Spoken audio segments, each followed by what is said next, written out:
भीलवाड़ा की माणिक्यलाल वर्मा राजकीय महाविद्यालय में छात्र संघ चुनाव बहाल करने की मांग को लेकर अखिल भारतीय विद्यार्थी परिषद ने अनोखा और उग्र प्रदर्शन किया। कार्यकर्ताओं ने कॉलेज प्राचार्य का घेराव कर सरकार और प्रशासन के खिलाफ नारेबाजी की। प्रदर्शन के दौरान एबीवीपी कार्यकर्ता दिनेश गुर्जर ने कॉलेज परिसर में गड्ढा खोदकर जीवित समाधि ले ली। कुछ देर बाद उनकी तबीयत बिगड़ने पर उन्हें महात्मा गांधी चिकित्सालय में भर्ती कराया गया, जहां उपचार जारी है। घटना से नाराज कार्यकर्ताओं ने कॉलेज के बाहर मुख्य सड़क जाम कर वाहनों के आगे लेटकर विरोध जताया।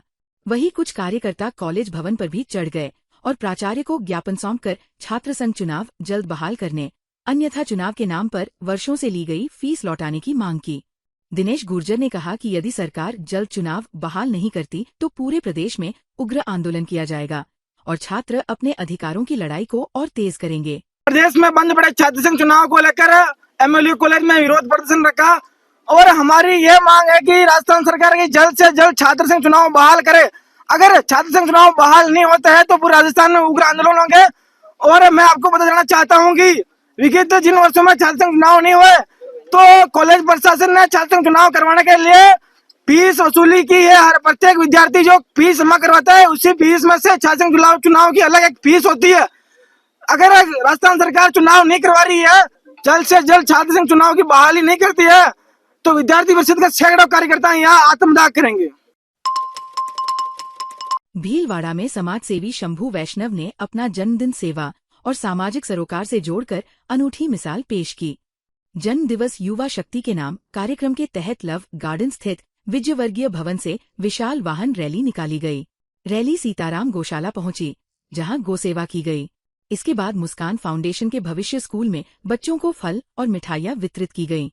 इस दौरान विधायक अशोक कोठारी, मालासेरी डूंगरी महंत हेमराज पोसवाल, महंत मोहननाथ महाराज सहित कई गणमान्य नागरिक मौजूद रहे। विजयवर्गीय भवन लौटने पर रक्तदान शिविर का शुभारंभ विधायक अशोक कोठारी ने किया। रक्तदाताओं को तुलसी का पौधा भेंट किया गया। शंभू वैष्णव ने घोषणा की कि जितनी यूनिट रक्तदान होगा उतने ही जरूरतमंद बच्चों को 1 वर्ष तक निःशुल्क शैक्षणिक सामग्री उपलब्ध कराई जाएगी।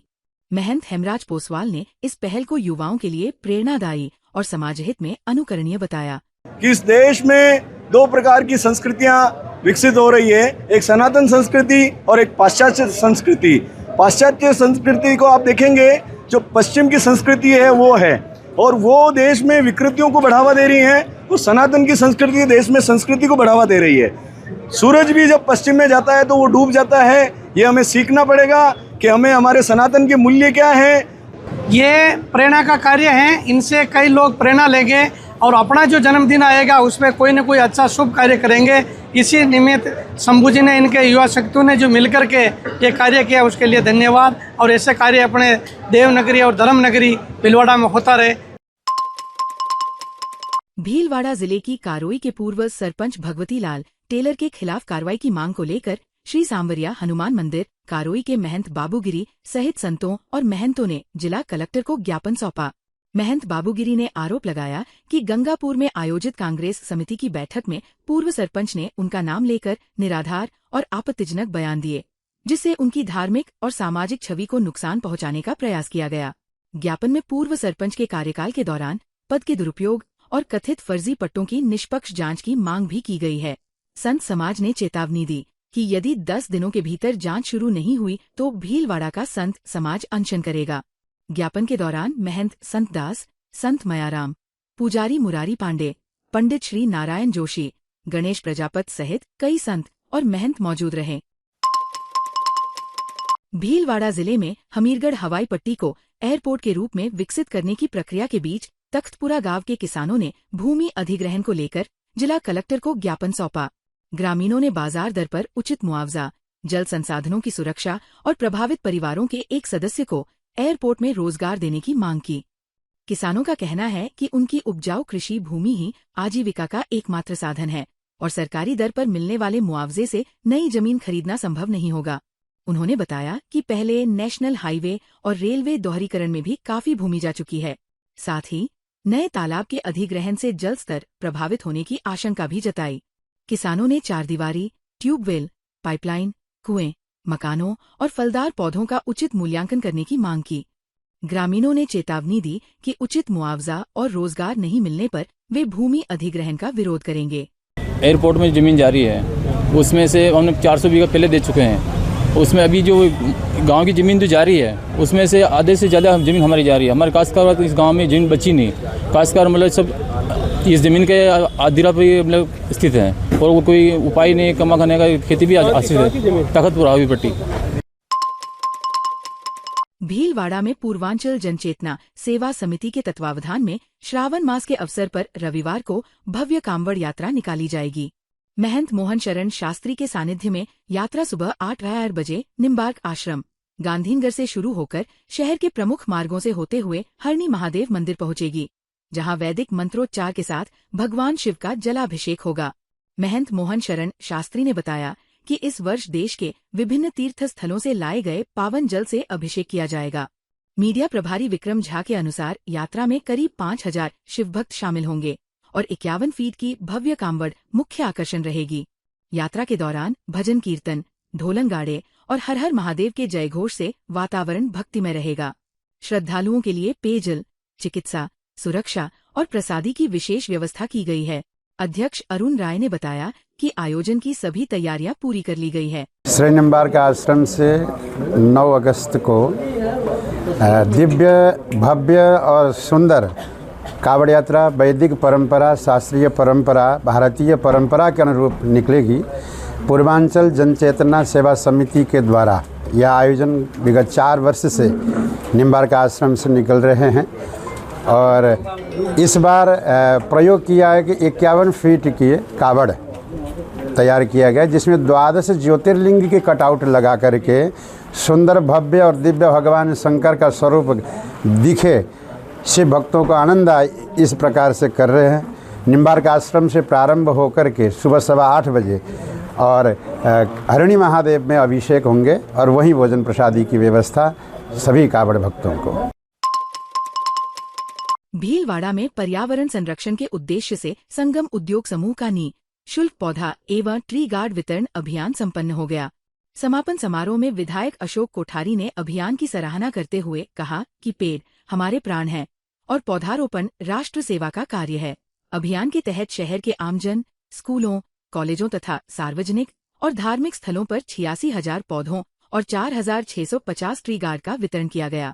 पौधा वितरण प्रभारी बाबूलाल जाजू ने बताया कि आवेदन कर चुके शेष लाभार्थियों को भी ट्री गार्ड उपलब्ध कराए जाएंगे। अभियान में विद्यासागर सुराना, गुमान सिंह पीपाड़ा, मुकेश अजमेरा, जमनालाल जोशी, दाताराम वर्मा और सत्यनारायण काबरा ने सहयोग दिया। संगम समूह के अध्यक्ष रामपाल सोनी ने शहरवासियों, प्रशासन और मीडिया का आभार जताया।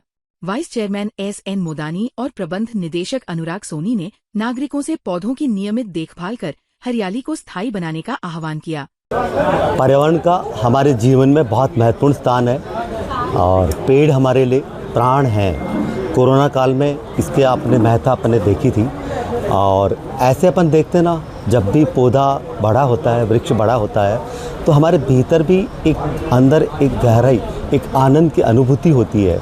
तो सभी मित्रों से कहेंगे कि आप जितने भी पौधे आप ले जा रहे हैं तो इसकी मेंटेनेंस भी बहुत अच्छे से करें, आपको बहुत अच्छा लगेगा। पिछले 10 वर्ष से 1 लाख पौधे, 5,000 ट्री गार्ड का जो वितरण का कार्यक्रम चल रहा है, उसका आज सोनी अस्पताल परिसर में समापन का कार्यक्रम चल रहा है। आज आम व्यक्तियों को पौधे देने का, ट्री गार्ड देने का अंतिम मौका है। इसके बाद विद्यालय और जिन्होंने फार्म भरे ट्री गार्ड के, उनको जैसे जैसे उनके आवेदन का नंबर आएगा उनको बुला करके ट्री गार्ड दिए जाएंगे। आगामी नगर निकाय एवं पंचायती राज चुनाव 2026 की तैयारियों को लेकर भीलवाड़ा जिला निर्वाचन अधिकारी एवं जिला कलेक्टर जसमीत सिन्हा संधू ने कलेक्ट्रेट सभागार में अधिकारियों की समीक्षा बैठक ली। उन्होंने चुनाव की घोषणा के साथ लागू होने वाली आदर्श आचार संहिता का सख्ती से पालन सुनिश्चित करने और कानून व्यवस्था बनाए रखने के निर्देश दिए। साथ ही स्वीप गतिविधियों के माध्यम से मतदाता जागरूकता अभियान तेज करने पर जोर दिया। बैठक में संवेदनशील मतदान केंद्रों का चिन्हीकरण, मतदान दलों का प्रशिक्षण, EVM वीवीपैट की उपलब्धता और सभी निर्वाचन तैयारियां समयबद्ध तरीके से पूरी करने के निर्देश दिए गए। जिला निर्वाचन अधिकारी ने मतदान केंद्रों पर पेयजल, शौचालय, रैंप, बिजली, फर्नीचर और अन्य मूलभूत सुविधाओं का भौतिक सत्यापन कराने के भी निर्देश दिए।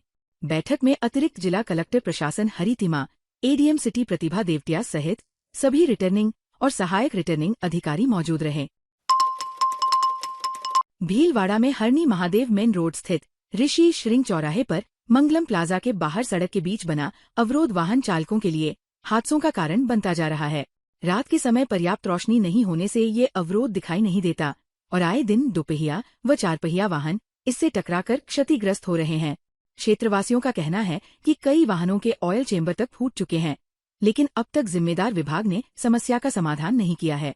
क्षेत्रवासी घनश्याम अग्रवाल ने बताया कि अंधेरे में वाहन चालक अचानक इस अवरोध पर चढ़ जाते हैं, जिससे दुर्घटना की आशंका लगातार बनी रहती है। स्थानीय लोगों ने सड़क के बीच बने अवरोध को तत्काल हटाने या उसे रिफ्लेक्टर और चेतावनी संकेतों से स्पष्ट रूप से चिन्हित करने के साथ पर्याप्त प्रकाश व्यवस्था सुनिश्चित करने की मांग की है, ताकि भविष्य में होने वाले हादसों को रोका जा सके। कि हरनी महादेव रोड पर अधिकतम ट्रैफिक होने के बावजूद, सारे प्रशासन के अधिकारी यहाँ से गुजरने के बावजूद किसी का ध्यान इस ओर आकर्षित नहीं होता है। यह एक विशाल का ऐसा बना हुआ है, इस मोड़ के ऊपर गाड़ियाँ मुड़ते से ही ये दिखता ही नहीं है और काफ़ी आदमियों का यहाँ एक्सीडेंट हो गया है। एक दिन महिला यहाँ गिरी, जो उसका सर फूट गया, उसको हॉस्पिटल ले जाना पड़ा। मंगलम प्लाजा के बिल्कुल सामने रोड के मध्य एक ऐसा ताबूत बना हुआ है जो सबको दिखता है, लेकिन कोई इसकी ओर ध्यान आकर्षित नहीं करता है। शाहपुरा के खामोर में विद्युत विभाग की कार्यप्रणाली एक बार फिर सवालों के घेरे में है। गुरुवार देर रात करीब 12 बजे 11,000 केवी विद्युत लाइन तेज धमाके के साथ टूटकर मुख्य सड़क पर गिर गई। करीब 10 मिनट तक सड़क पर चिंगारियां और अंगारे बरसते रहे। राहत की बात ये रही कि घटना आधी रात को हुई, जिससे बड़ा हादसा टल गया। ग्रामीणों का कहना है कि 1 माह पहले भी इसी स्थान पर यही लाइन टूटी थी, लेकिन मरम्मत के बावजूद दोबारा घटना होने से कार्य की गुणवत्ता पर सवाल उठ रहे हैं। ग्रामीणों ने आरोप लगाया कि क्षेत्र की विद्युत व्यवस्था ठेकेदारों के भरोसे चल रही है और प्रशिक्षित तकनीकी कर्मचारियों की कमी है। उनके अनुसार पूरे क्षेत्र की व्यवस्था केवल एक एफआरटी कर्मचारी के भरोसे संचालित हो रही है। हालांकि इन आरोपों की स्वतंत्र पुष्टि नहीं हो सकी है। ग्रामीणों ने मामले की उच्च स्तरीय जांच, दोषियों पर कार्रवाई और विद्युत व्यवस्था को सुरक्षित बनाने की मांग की है। ताज़ा खबरों के लिए बने रहिए लोकजीवन के साथ। लोकजीवन के YouTube चैनल को सब्सक्राइब करें, लाइक करें और बेल आइकन को प्रेस करें, जिससे कि हर वीडियो का नोटिफिकेशन आप तक पहुंच सके। धन्यवाद।